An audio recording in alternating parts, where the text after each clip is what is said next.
Bonsoir à tous et à toutes. Je vous remercie d'être encore présent sur la chaîne ce soir.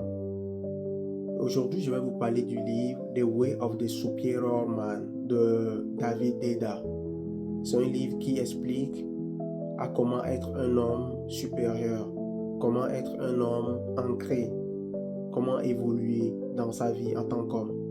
La première partie du livre nous parle du fait d'avoir une mission plus grande que toi, quelque chose de tellement énorme qui fait que tu te lèves chaque matin, quelque chose qui fait que tu es tellement concentré sur ça que tout ce qui est à côté, tu ne le regardes pas. Avoir une mission très solide et ancrée. Dans la deuxième partie du livre, David Deida nous parle d'arrêter de chercher à plaire. Il explique dans cette partie que beaucoup d'hommes cherchent à plaire, beaucoup d'hommes ont peur du rejet, ils ont peur des conflits, ils ont peur de décevoir. Il explique que plus tu cherches à plaire, moins tu es respecté. Un homme écoute, décide et assume. Dans la troisième partie du livre, David nous explique que la discipline est supérieure à la motivation. Il dit que la motivation est volatile.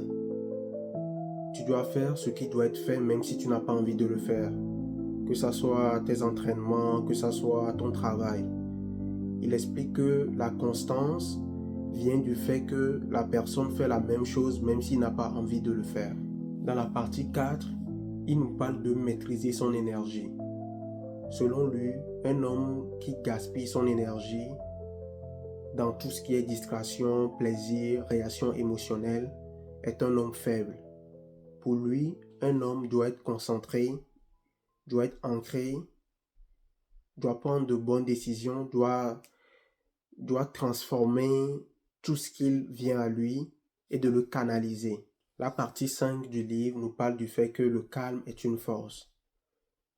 Plus quelqu'un est calme, plus il a du maîtrise, plus il est rassurant, plus il peut prendre de bonnes décisions.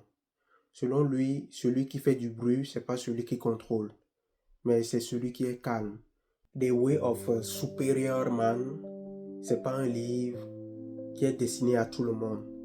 C'est pour ceux qui veulent vraiment avancer, ceux qui veulent vraiment être disciplinés, se canaliser, regrouper toutes leurs forces mentales et physiques pour avancer pour un but précis. Je vous remercie de m'avoir suivi jusqu'à cet instant. Nous étions en train de parler de ce livre, Discipline is Destiny. Je vais continuer par vous faire des résumés des parties. Et dans la semaine, on va toujours avec le même auteur, Ryan Holiday, on va parler de ce livre, Right Things Right Now. Je vous remercie beaucoup. Bonne soirée.